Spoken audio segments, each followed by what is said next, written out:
My name is Siwe Sikyata. I am born and bred in the Eastern Cape. It was the former Transkei, but now it's the Eastern Cape indeed. And then I moved here to Cape Town. I spent something like 20 more years because my kids are 30. So I came here when I was 18 years. Cape Town is the big city. You see those lights that pulls you. You come here. But now you are in Cape Town. Now you see the very different stories. Those who are rich. Those who are poor. Like if you're in Cape Town, it's like you are in two different countries. Constantia, you name those places where the white people are living. And then Kayeli Chamakaza, where we living as the black people in the South Africa. There will never be equality, believe you me. Believe you me, you go there now, no drains, no problem with any drains. You come to Kayelicha. Everything is smelling, drains are not working. Ooh. I'm very angry. Look at this rubbish. Not even a single of the parliament people can come and stay here because of this rubbish. Sewage, we don't talk about it. It's just inside our yards. It's worse now, inside our yard. And secondly, I'm a disabled payer. They cut off my water. I'm taking tablets. I don't have water at home. But you know what? We thank God but we're still alive, because as much as they are white in Constantia, we are living, we are breathing the same air that God gave us. There will never be equality here in this South Africa, here in Cape Town. Not even a single resident of Constantia can come and just to come and drop you here. They won't drop you. You're white, madam. They won't drop you there. They said, no, Choco, this is too much. This is so unhygienic. I don't know.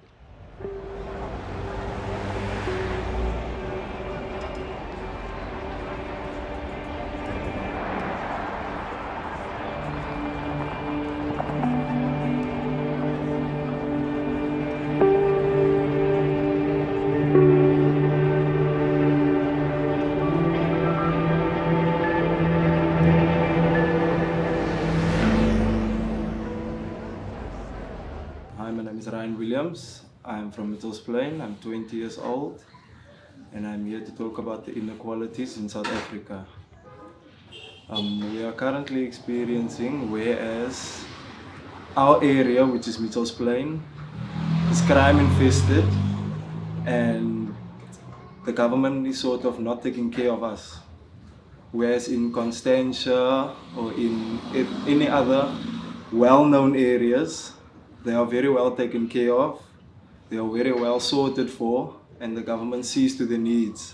Now, for us as a middle class, colored people who actually work and pay taxes, we understand, okay, we send our children out of Mitchell's Plain to a better school, whether they wear name brands or not, like in 18 years from now, it's going to be worth it. Whether I don't have money to go out to the movies, I don't have money to, like it's a mindset thing, man. Like you have to think further than where you are. Whereas in our areas, we are being looked past, and we are not really being looked after. If your children only play in this area, this is all they're gonna know. This is all they're gonna see. You as a parent are supposed to say, okay, let me take you hiking so you can see that there's more out there. Let me introduce you to a different kind of people. Let me introduce you to a different type of person that comes out of a different type of home where you can see, okay, this parent drives education, or they drive goals into their children, where our children think, oh, when you shout at them and you scream at them, it's like, oh yeah, you're being a nuisance, you're nagging and whatever. As I know from my experience, our cleaning services and the city of Cape Town, they are very helpful when it comes to cleaning our area and helping us to keep our area clean. But then again, there's no jobs created for us. We have to go out and go and look for jobs. Whereas there are people who need jobs here, but no one is providing the jobs for us. In our areas, in our colored areas, like we are where we are because of our own people. Like our own people tear down our communities. Nobody speaks life to the next person. You know what I mean? Like there's not open conversation about other things other than what you have. Like if you hear people talk about something, they never educating each other like on bigger issues in the world, like politics.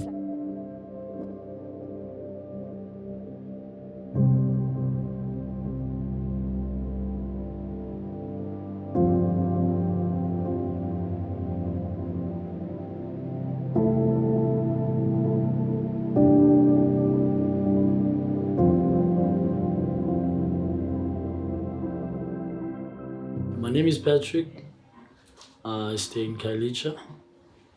But before that, I was born, bred in Guguletu.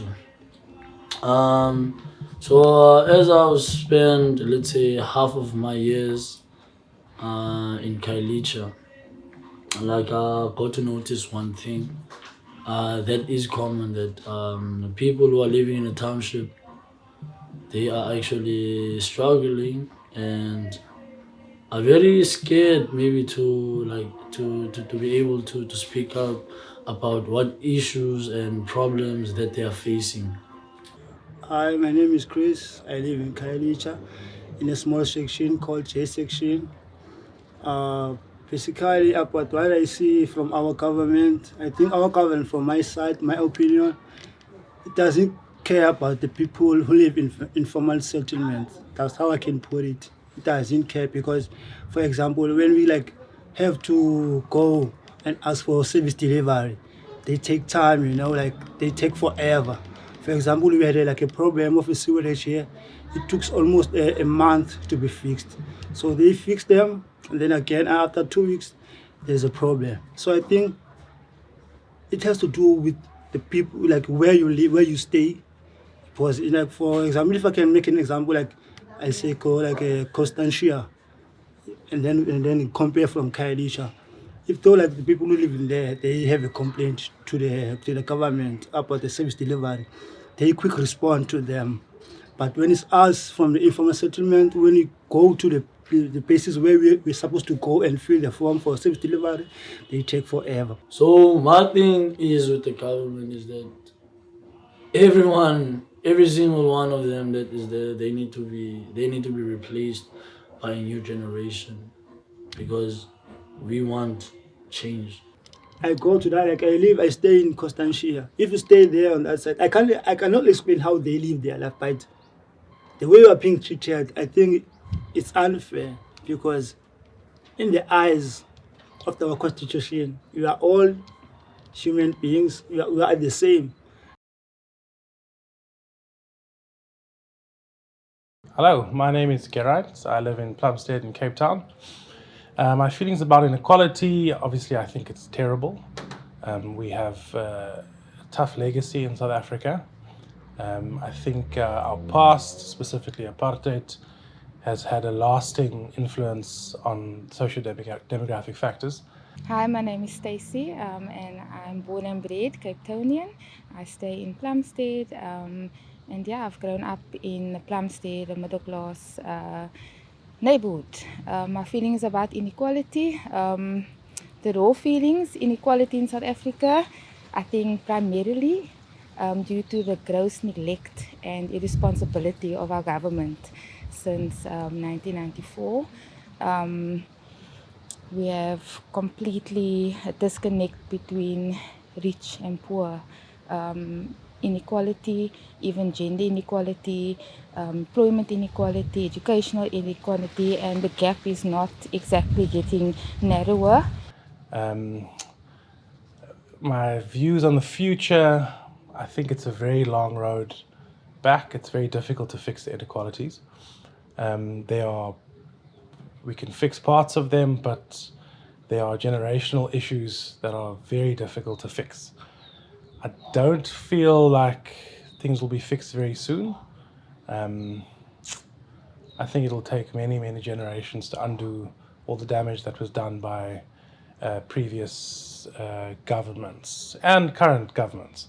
I think we could have been better off with better politicians in power. I think they inherited a very difficult situation, but I don't think they've done an awful lot to address the problems. In fact, a lot of their decisions have probably exacerbated those problems. Our education system is worse. A lot of our infrastructure is worse than it was. There's probably an argument for the poor being better off in under a more oppressive regime than it is now. In that sense, and I think our government has a huge responsibility, or needs to take a huge responsibility for the lack of the gap being narrowed in inequality. As a community and as an individual, I think that we, as individuals, we have a responsibility to try and narrow the gap of inequality in our own lives, in the sphere, in our influence.